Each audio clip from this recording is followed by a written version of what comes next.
कई खास मेहमान जुड़ रहे हैं। हमारे साथ स्टूडियो में है कांग्रेस के प्रवक्ता नदीम जावेद। नदीम, स्वागत है आपका। हमारे साथ मौजूद हैं प्रकाश जावड़ेकर जी, जो कि बीजेपी के प्रवक्ता हैं। प्रकाश जी, बहुत बहुत स्वागत है आपका। हमारे साथ डॉक्टर मनोज कुमार झा हैं, जो कि आरजेडी से हैं। मनोज जी, बहुत बहुत स्वागत है आपका। और साथ साथ अजय आलोक हैं फोन लाइन पर, जो कि जनरल सेक्रेटरी हैं जेडीयू से। चर्चा की शुरुआत में करना चाहूंगा सबसे पहले मनोज जी आपसे, क्योंकि आप उस राज्य की पार्टी से जुड़े हुए सीधे तौर पर, और वहां के हालात और तमाम बातें कही जा रही। आमतौर पर जब देश के अंदर इस तरह की घटनाएं सामने आती हैं, जहां पर आतंकियों का हाथ या उनके हाथ होने की आशंका होती है, ऐसे में क्या जो एक रास्ता होना चाहिए, जो रुख होना चाहिए पार्टियों का, वो आपको लगता है कि वही होता है, या आमतौर पर कहीं उससे अलग राजनीतिक बयानबाजी होती है, नफे नुकसान को ध्यान में रखा जाता है, और जो कहीं माहौल होता है उसको एक खराब करने की कोशिश भी कह सकता हूं मैं कि दिखती है? सर्वप्रथम तो मैं ये कहूं कि आतंकवाद को लेकर के जो एक राजनीतिक परिपक्वता चाहिए कि उसको एड्रेस करने की, उसका अभी भी हम उसमें मैच्योरेशन के मतलब बहुत मैच्योर नहीं हुए हैं, परिपक्व नहीं हुए हैं। चाहे कोई भी राजनीतिक दल हो, हम बहुत जल्दबाजी में होते हैं और कई दफा इन्वेस्टिगेटिव एजेंसीज का भी काम अपने ऊपर ले लेते हैं, इस तरफ उस तरफ इशारा करना शुरू कर देते हैं। इससे इस पूरे मसले का भी नुकसान होता है। दूसरी बात जो बहुत महत्वपूर्ण है, खास करके बोधगया के संदर्भ में, बोधगया बिहार को विश्व मानचित्र पर ले जाता है, और अगर बोधगया में इस तरह की कोई कार्रवाई होती है, भले ही जान माल का उतना बड़ा नुकसान ना हुआ हो, तो मेरा मानना है कि हम वहां की सरकार से संवेदनशीलता की अपेक्षा करते हैं। हम समझते हैं, कम से कम आज के मैं प्रेस कॉन्फ्रेंस के माध्यम से कहूंगा, जो नीतीश कुमार जी ने एक प्रेस कॉन्फ्रेंस किया, पूरे प्रेस कॉन्फ्रेंस में गंभीरता का घोर अभाव रहा। वो राजनीतिक जो एक शब्दावली देने की कोशिश कर रहे थे इस आतंकी घटना का, कह रहे थे कि फलाना पार्टी और फलाना पार्टी का आपस में तालमेल हो गया। हम राज्य के मुखिया से इसकी अपेक्षा नहीं करते हैं। 24 घंटे के अंदर इससे आतंक के खिलाफ हमारी लड़ाई और वो जज्बा कमजोर होता है। तीसरी चीज जो मैं इस संदर्भ में कहूंगा कि आज 9 महीने पहले हमें बताया जा रहा है कि अलर्ट आया था। अगर अलर्ट आया था और उस समय में भाजपा भी साथ में थी, मंत्रिमंडल की एक सामूहिक जिम्मेवारी होती है। अलर्ट किसी को व्यक्तिगत टेलीफोन पे नहीं आता है, उसका एक पूरा मैकेनिज्म है। तो क्या हो रहा था, अगर उसके बावजूद मान सकते हैं। आपने बहुत गंभीर बात उठाई है। आपकी इस बात का जवाब प्रकाश जी से लेते हैं। प्रकाश जी, मनोज जी जो कह रहे हैं मैं उसी को आगे बढ़ाती हूँ। बीजेपी बार बार ये कह रही है कि एक अलर्ट आया था, बिहार में इस तरह के आतंकी हमले की कोई साजिश हो रही है, लेकिन वो अलर्ट आज नहीं, 9 महीने पुराना अलर्ट है, और उस समय बीजेपी राज्य में सरकार की भागीदार थी। अब सवाल ये उठ रहे हैं कि सिर्फ इसी समय इस तरह के बयान को क्या राजनीति से जोड़कर नहीं देखा जाना चाहिए? क्या जिस तरह से तमाम जानकार सवाल उठा रहे हैं कि देश का माहौल बिगड़ रहा है, आप लोग इस पर क्या कहना चाहेंगे? पहले तो मैं इस पूरे आतंकी घटना की केवल निंदा नहीं करता हूं, तो ये एक नया जो रूप सामने आ रहा है कि अभी तक हम 4 प्रकार के आतंकवाद से लड़ रहे हैं। पहले माओवादियों का द्वारा है, एक पूर्वोत्तर राज्यों में है, एक इंडियन मुजाहिदीन और भारत में ही पैदा हुए लोगों का आतंकवाद है, और एक सीमा पार से है। लेकिन अब एक नया मामला सामने आ रहा है जिसमें बुद्ध मंदिरों को पहली दफा टारगेट किया गया है, और जिसका रिश्ता अपने देश से नहीं है। इंटेलिजेंस ब्यूरो की अगर माने तो उन्होंने जो अलर्ट दिया था उसमें ये कहा था, और कल जो आपके टीवी पर भी दिखा रहे थे पत्र, कि भाई वो म्यांमार की घटनाओं से उसका कोई संबंध है। तो ये एक नया आयाम खुलता है, ये बहुत चिंता का गंभीर विषय है जी। और इसलिए कल जब पहली प्रतिक्रिया मैंने 9 बजे दिया तो मैंने यही कहा कि ये बहुत नई घटना है, नई गंभीर घटना है, और सरकार को तुरंत हरकत में आना चाहिए। और ये केंद्र सरकार कह रही है कि अलर्ट भेजा, अलर्ट भेजा, अलर्ट भेजा। तो अलर्ट भेजा तो सरकार, केंद्र सरकार क्या पोस्ट ऑफिस का काम करती है क्या? केंद्र सरकार की जिम्मेवारी है कि ऐसे मॉड्यूल्स कहां ऑपरेट हो रहे हैं, और जानकारी निकाल के कौन देश में आ रहा है, कैसे काम कर रहा है, उस मॉड्यूल को बुद्ध गया में जाने का रोकना, अगर बिहार सरकार ने वहां नहीं काम किया है तो वहां उनको चेतावनी देना। एक मिनट प्रकाश जी, एक क्लैरिफिकेशन एक मिनट हाँ। मैंने जो कहा वो पहले मुझे बताने दो।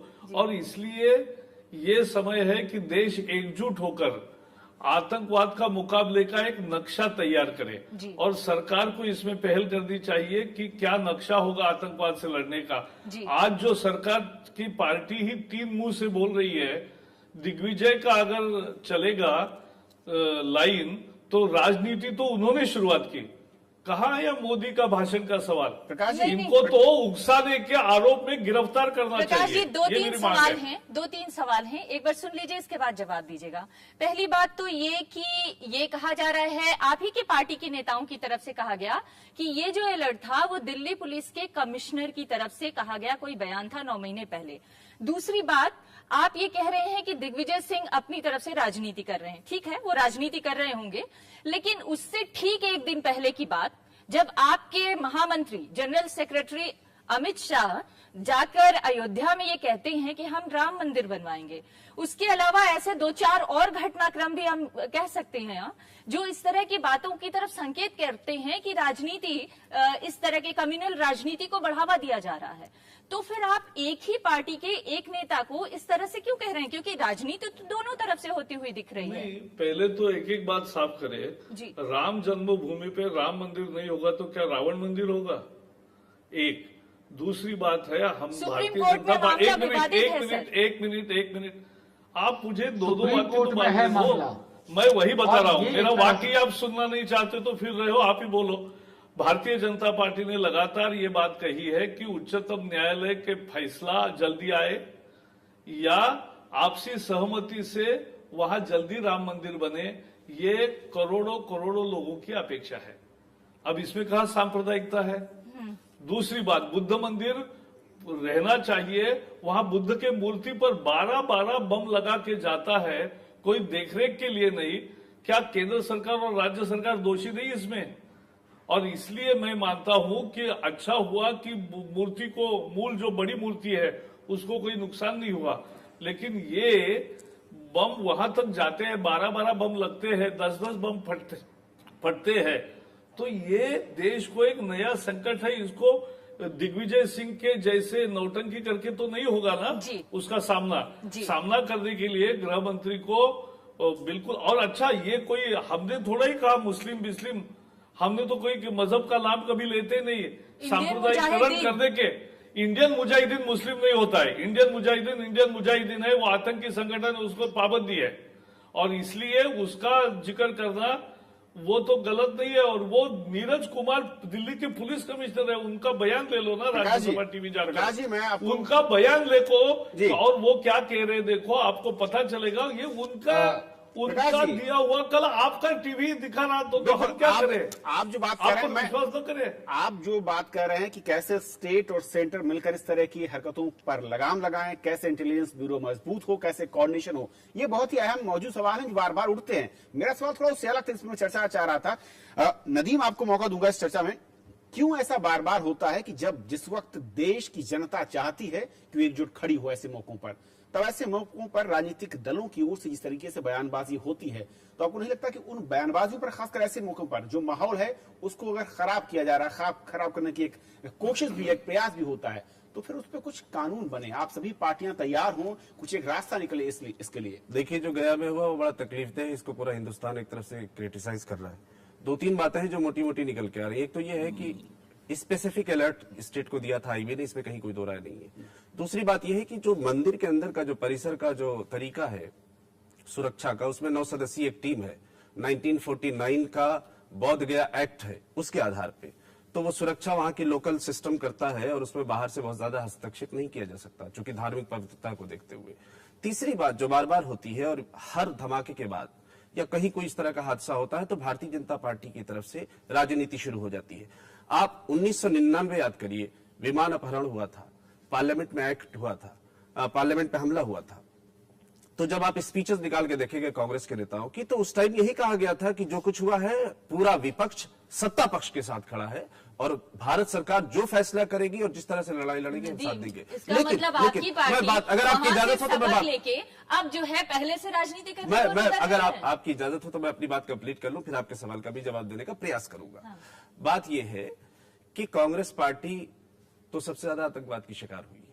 कांग्रेस पार्टी का जो शीर्ष नेतृत्व है, इंदिरा जी हो, राजीव जी हो, बेन सिंह हो, अभी नक्सल अटैक हुआ है तो सबसे ज्यादा तो कांग्रेस के लोग शिकार हुए। लेकिन यह बात सही है कि भारतीय जनता पार्टी एक विचार के आधार पर, एक स्पेसिफिक सोच है और उस विचारधारा के आधार पर जब भी आवश्यकता होती है और जरूरत होती है, चूंकि चुनाव भी करीब आ रहा है, इसलिए वो कहीं ना कहीं उसको कम्युनल एंगल देते हैं। अभी वो राम मंदिर की बात उन्होंने शुरू कर दी। किसी का एक बड़ा अच्छा शेर है कि कोई 14 वर्ष की कैद नहीं, शहर में आके दिन बिताएंगे, हो तो जाए चुनाव का ऐलान, राम जंगल से लौट आएंगे। तो ये बेसिक जो एजेंडा है वो एक विचार का एजेंडा है और उसी आधार पर भारतीय जनता पार्टी इस देश के अंदर एक माहौल बनाती है, चुनाव लड़ना चाहती है और सारा खेल सत्ता का है। विचार के एजेंडे में कोई दिक्कत नहीं है। पॉलिटिकल पार्टीज का अपना विचार होता है और वो अपने विचार का एजेंडा चला सकती हैं, इसमें कोई दिक्कत नहीं है। दिक्कत सिर्फ ये है कि देश का माहौल बना रहे और जो सांप्रदायिक सौहार्द है वो बना रहना चाहिए। नहीं, केवल एक बात आपकी जवाब देने का प्रयास कर रहा हूं। सांप्रदायिक सौहार्द तो इस देश की बुनियादी कौमी यकजहती एक बहुत बुनियादी चीज है और उस पर मैक्सिमम लोग इसमें विश्वास करते हैं इस देश में। एक बात बहुत साफ है, कल अटैक हुआ है, एनआईए की टीम जांच कर रही है।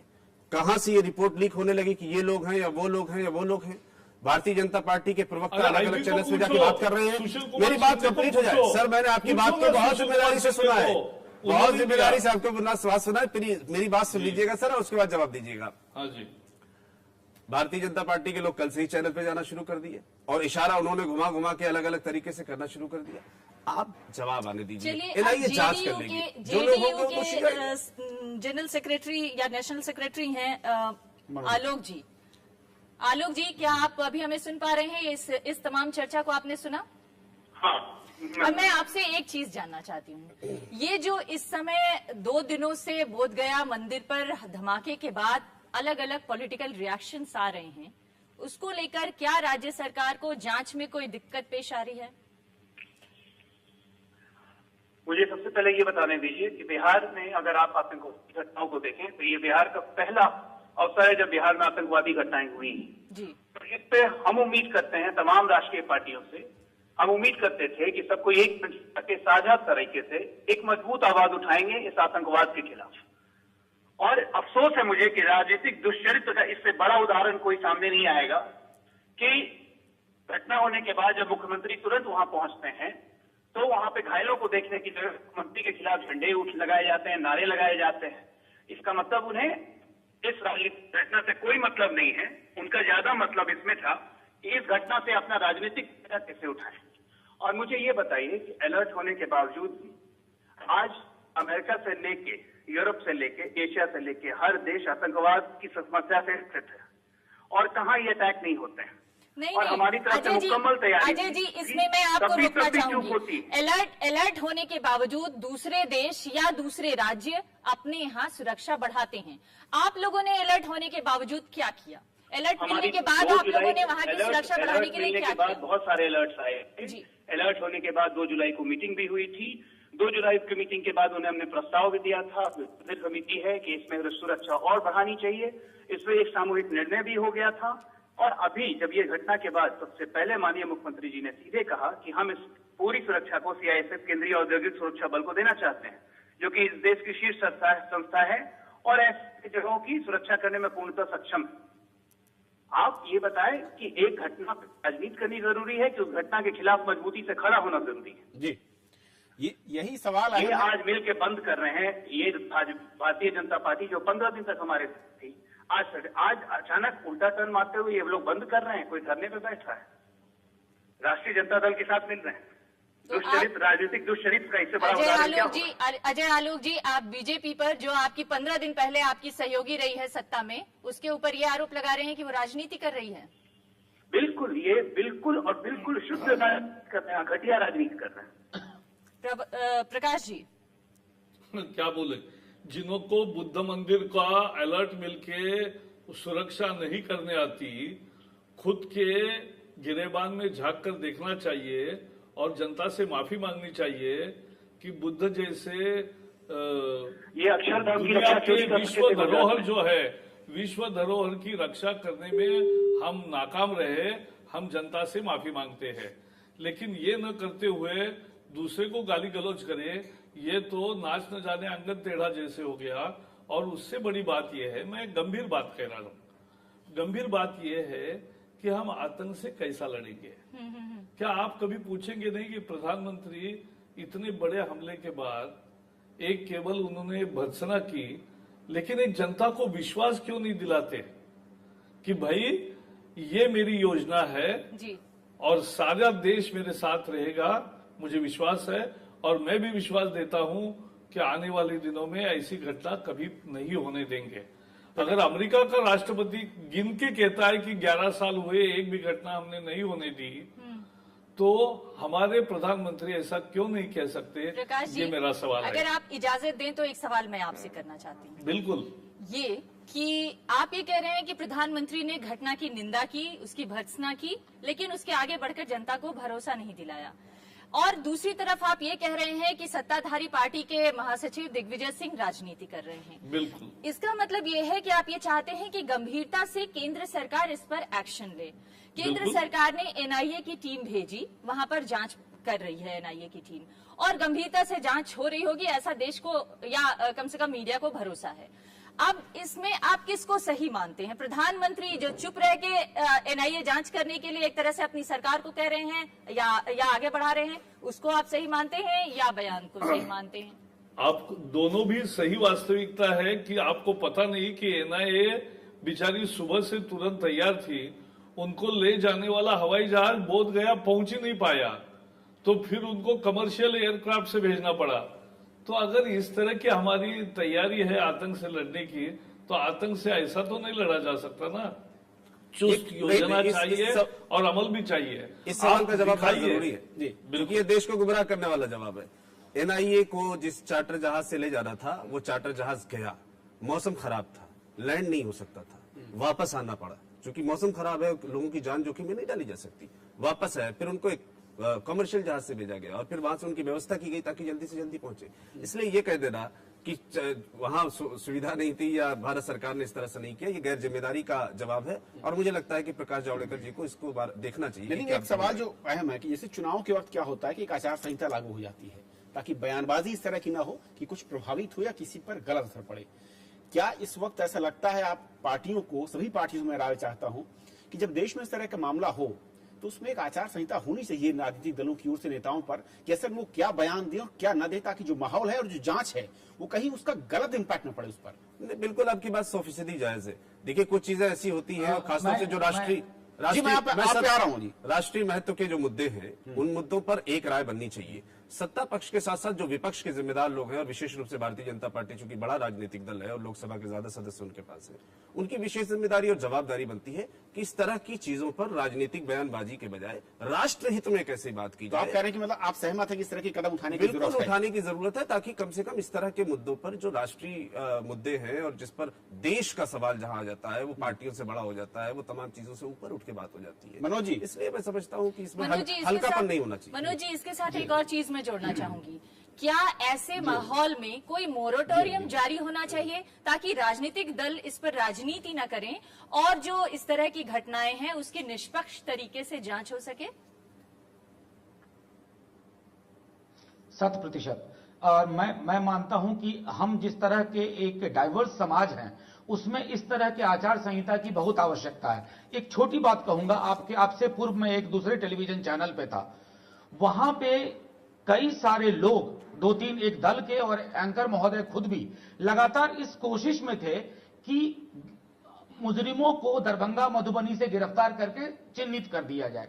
हमारा इससे अनुसंधान को अपना काम करने दीजिए। लेकिन एक व्यापक, एक डाइवर्स समाज में जब आप फाइट अगेंस्ट टेरर को एक रंग पहले पहनाने लगेंगे तो आप समाज को तोड़ने का काम करते हैं। दूसरी चीज जो मैं लगातार सुन रहा था जावड़ेकर जी को, जब आप हमारे तरह के समाज में जब आप राम मंदिर और इस तरह की चीजों का राग अलापते हैं तो समाज और विखंडित होता है, और विखंडित समाज विभाजित विचारधारा के लिए रिसेप्टिव हो जाता है, विभाजन करने वाली विचारधारा के लिए रिसेप्टिव हो जाता है। मैं समझता हूं कि एक आचार संहिता होनी चाहिए कि जहां कौन से मुद्दे चुनाव के मुद्दे हो सकते हैं आपने और अच्छा कौन से मुद्दा मुद्दे उठाया कि जो आचार आस्था के हैं संहिता वो अलग होनी है। चाहिए। हमारे साथ पूर्व डिप्टी कमिश्नर इलेक्शन कमीशन के नूर मोहम्मद साहब जुड़ रहे हैं। नूर मोहम्मद साहब, हम लोग आज इस बारे में बहस कर रहे हैं कि जिस तरह से बोधगया मंदिर में कल धमाका हुआ और उसके बाद से पॉलिटिकल रिएक्शंस आए, उससे क्या देश का माहौल खराब हो रहा है, क्या उस पर असर पड़ रहा है? चुनाव सिर्फ 10 महीने दूर या 12 महीने दूर रह गए हैं, 12 महीने भी नहीं बल्कि 10 महीने दूर रह गए हैं, और ऐसी स्थिति में क्या चुनाव आयोग पहले से कोई मोरेटोरियम जारी कर सकता है राजनीतिक दलों पर कि कम से कम ऐसे मुद्दों पर माहौल न बिगड़े और जांच निष्पक्ष तरीके से और जल्दी हो सके?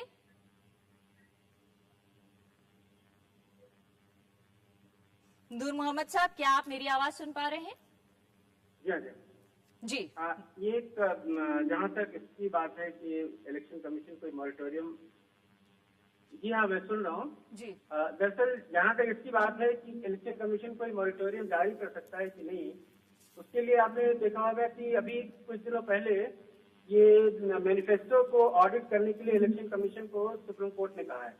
अगर इस तरह की कोई इंस्ट्रक्शन होगी कि कम्युनली सेंसिटाइज ना किया जाए एरिया को और विकास के नाम पे और डेवलपमेंट के नाम पे और असली मुद्दों पे इलेक्शन लड़ा जाए, तो डेफिनेटली ऐसा हो सकता है। लेकिन आज के दिन कोई ऐसा ऑर्डर सुप्रीम कोर्ट का नहीं है और ना तो लॉ में है। इलेक्शन कमीशन का काम तब आता है जब एक्चुअली मॉडल कोड लग जाता है। मॉडल कोड से लगने से पहले इलेक्शन कमीशन इसमें मॉनिटरिंग जारी नहीं कर सकता। चलिए, हाँ, जहाँ तक इसका सवाल है कि इससे कोई असर पड़ेगा कि नहीं या पड़ता है कि नहीं पड़ता है, डेफिनेटली हम बात करते हैं फ्री एंड फेयर इलेक्शन की। अगर फ्री नहीं है दिमाग आदमी का, आदमी डिस्टर्ब है, आदमी मानसिक रूप से संतुलित नहीं है, तो निश्चय वो सही तरह से। चलिए नूर मोहम्मद साहब, वक्त की कमी है, मैं चलते तक आखिरी रिएक्शन प्रकाश जी आपको चाहूंगा कि असल में जो बात हम कर रहे थे कि क्या एक आचार संहिता की जरूरत है ऐसे मसले पर। जी, अभी जब तक कोर्ट नहीं प्रकाश लगता जी। है तब तक आचार संहिता। मेरा जवाब 3 वाक्यों में है। जी, पहले तो ऐसा है कि ऐसी आतंकवादी घटना न हो, इसके लिए हमें पूरे प्रयास करने चाहिए। दूसरा, इसलिए इस आतंकी घटना का भी और उसमें तुरंत राजनीति शुरू करने के लिए मैं दिग्विजय सिंह की भी भर्त्सना करता हूं। और तीसरी महत्वपूर्ण बात है कि ऐसे समय में जो सरकार को एक पहल करके सभी दलों को इकट्ठा बुलाकर एक बैठक करके परिस्थिति का संज्ञान देना, और आतंक का कोई मजहब नहीं होता। मुसलमानों से क्यों जोड़ते हो किसी को, या हिंदुओं से क्यों जोड़ते हो, या बुद्धों से क्यों जोड़ोगे, क्या सिखों से क्यों जोड़ोगे? मेरा सिंपल है कि आतंकवाद है, उसका वही धर्म है, वो मजहब नहीं है उसका। हम मजहब से नहीं जोड़ रहे, बात कर रहा था क्या आचार संहिता की जरूरत है, क्या आतंकवाद ही नहीं होगा तो आचार संहिता की जरूरत ही नहीं पड़ेगी। हमें निर्णय करना चाहिए। वक्त की फिलहाल कमी। बहुत बहुत शुक्रिया आप सभी मेहमानों का। संहिता रख लीजिए। मनोज जी, बहुत बहुत माफी चाहूंगा आपसे, वक्त की कमी है। बहुत बहुत शुक्रिया आप तीनों मेहमानों का हमारे साथ जुड़ने के लिए, नूर मोहम्मद फोन लाइन पर साथ बातचीत करने के लिए। तो ये थी आज की पहली खबर।